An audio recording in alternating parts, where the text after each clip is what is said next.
Hi everyone, this is Anna Finch from Finch Press Publishing. Now, today's video is about The Surface Breaks by Louise O'Neill. Now, if you've seen my other video, I've done a review about the book, but this video is more about the problems, or this series of videos is more about the problems within this retelling of The Little Mermaid. Just some trigger warnings. Now, I will be talking about things like child marriage, forced marriage, sexual assault, abuse, suicide, as well as eating disorders, things to do with sexuality things to do with the way people are treated because of sex. So if any of these issues bother you, I will put a little comment about when I actively talk about those issues. Surface Breaks, according to the cover, is a feminist retelling of The Little Mermaid. Now, it follows the original Little Mermaid story, the plot, fairly closely. The original Little Mermaid was a short story, basically. So the characters were not fairly detailed and were one-dimensional in most cases. Now, the actual summary for this book, or the blurb, even though they didn't put it on the back, is deep beneath the cold stormy sea, Gaia is a mermaid who dreams of freedom from her controlling father. On her first swim to the surface, she is drawn towards a human boy. Gaia longs to join his carefree world, but how much will she have to sacrifice? What will it take for the Little Mermaid to find her voice? Now, it presents itself as a feminist retelling. Now, from my understanding, feminism is based on equality between both genders, between everyone, regardless of race, culture. And in the past, it was a way for women to express themselves and say, we deserve to be treated the same as everyone else. We deserve to have equal rights, equal access to education, equal access to pay, to support, to be able to divorce, to be able to keep the children if we divorce, to keep the assets that we have in a divorce, or to split the assets as it is now. But feminism played a big part in pushing for equality. A lot of that occurred in like the 1700s, 1800s, and all the way until now in some places. And the main bulk of the feminist movement was in the Industrial Revolution, because women were practically voiceless. They didn't have the right to divorce. They could choose who they married, according to the laws, in most places. But once they married, they were no longer people. As long as they were single, they were people, and therefore they could argue. They could earn a living without being looked badly, but as soon as they were married, they were no longer a person, because according to the church's views, when you marry, you are considered one being. So at that time, you were an extension of your husband. Now, again, this is a book review, but this will all make sense later. So, context-wise, it fits the time period where women were voiceless, or where women were treated differently because of their gender or sex, actually. So context-wise, it does fit the situation that most women were actually in and trying to achieve equality. So it fits in that way. But the reason why I bring this up is because this book presents itself as a feminist retelling. And because, to my understanding, feminism is about equality and about breaking through barriers, about bringing discussions to the table about issues that people face, and challenging people who try and suppress others, regardless of sex. Because regardless of your sex or gender or whatever you identify as, whether it's male or female, people are treated differently. They are isolated. Their voices may be suppressed. So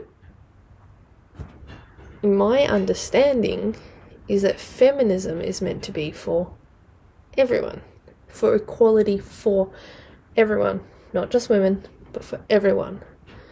But most people, particularly in the Industrial Revolution, it was a tool for getting the voices of women heard. Now, there are also other movements and things that were to do with getting people's voices heard. But the core beliefs of feminism, in my opinion, is meant to be for equality. Now, with the surface breaks, look, I liked the original Little Mermaid by Hans Christian Andersen as a story written in, was it 1600s? It was a fairly strong story. At least the Little Mermaid, even though she didn't have a name in his story, was a fairly strong character. And that was unique for the time, even though she was literally voiceless. Now, reading this and how it positions itself as a feminist retelling isn't quite accurate. The story does have some issues that are prevalent now, that are to the concern of everyone who's currently living in these times. And the author does bring up those issues in the text, but it's literally right in your face. There's nothing subtle about any of it, which it fits with the type of story. But the plot, particularly this one, the Little Mermaid, Gaia, she's presented in the beginning as curious. She has dreams. She has desires. She wants to go on adventures. She wants to find out what happens to her mother. Her mother plays a big part in what she's like. She wants to know what her mother knew. She wants to see what her mother saw, experience the same experiences that she did, so that maybe she could understand why her mother left, in her mind, left. And at the beginning, strong character, even though she's in a situation where she is literally voiceless and she's surrounded by people who at every turn try to suppress her. She's still curious, and she does get into situations that are troubling.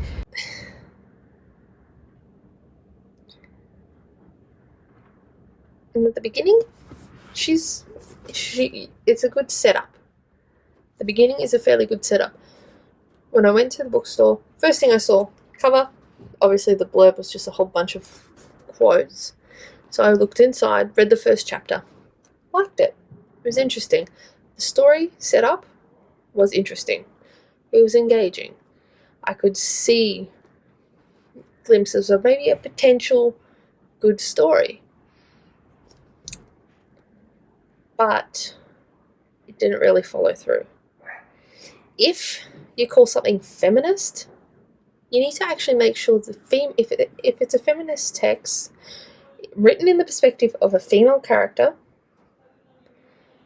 then you need to make sure your female character is actually actively fighting against whatever problem it is that she is confronting. Whether it's oppression, whether it's racism, whether it's abuse, okay? You need to make sure your character's actively fighting against it in some way. Maybe they speak up. Maybe they start to question out loud what's happening around them. Maybe they, I don't know, maybe they go explore, they ask questions. They try to find out the reasons behind what happens to them. Rather than just going, yes, Father, I agree with everything you say. No, Father, you're right. And following all the demands. I can understand doing that at the beginning of the story so you can show how she changes, but not throughout the whole thing. She, from start to finish, Gaia, hardly grows as a person. She hardly grows. From the start to the end, she is voiceless. In the middle part of the story, literally voiceless. Her tongue is cut out. And if you don't know that happens, it's literally in the original fairy tale. But still, okay? If this is the problem, okay, this was a problem in all fairy tales, especially the old ones. Women are either presented as only beautiful and therefore need to be admired from afar or need to be possessions. Okay, that was a common thing that would appear in fairy tales. Sleeping Beauty. Okay, literally all she does is sleep. She's a victim, okay, whether it's the Disney version or the original, okay? Disney version cleaned it up. But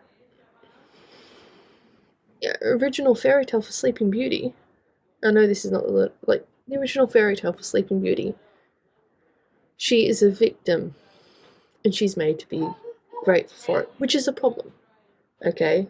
Maleficent fixed that problem. It fixed most of the problems. There are still issues with it. But the movie Maleficent fixed some of the problems to do with typical fairy tale trope. Instant love. She fixes it. They fix it in the movie. Okay? So it can be argued Maleficent is a feminist version of Sleeping Beauty. If you haven't watched the movie Maleficent, you should. It's an awesome movie. The female characters are strong. Even the main character, Aurora, she's presented as gentle, kind, loving, okay, feminine. But she is still presented as a strong character. And there's no real instant love. So the love comes from family. So it fixes one of the core issues. Again, there are still issues with Maleficent, but it's improved. But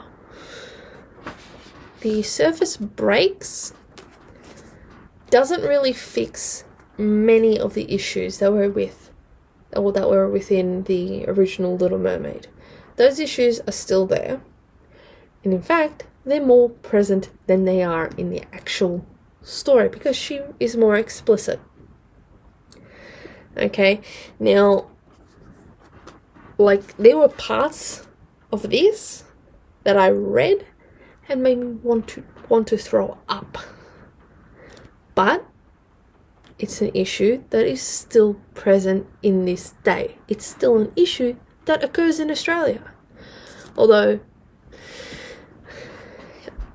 a bit of a heads up, I'm talking about child marriage here, so if you want to skip the next little bit, when I finish talking, skip it. Child marriage is still an issue in Australia. Although, in Australia, it's illegal. Okay, you can be arrested if you marry a child. And Gaia is a child. She is 16. 15 at the beginning, but 16 by the end. She is still a child. And what happens to her, the situation that she's in before she leaves the sea, involves child marriage. Now, this issue is more prevalent in America because I know that in some states that child marriage is not technically illegal. If they're caught, they can be persecuted. I don't know under what crime, but judges can actually sign off on it. In some states, it's legal for an adult to marry a kid, and that's disgusting, as long as they have parent permission. I mean, seriously, what the hell would they? But again, it's still an important issue that needs to be presented and challenged. Okay, so she does present that realistically, the issue of child marriage, which is one of the key themes in here. That's it for this video. Now, in the next part in this series, I'll be talking about some more problems that are in the surface breaks connected with the presentation of feminism, in particular the way they present men in this story. If you liked this video, press the like button down below, and if you want to be notified of when I upload, hit the subscribe button. I try to upload at least twice a week. See you next time.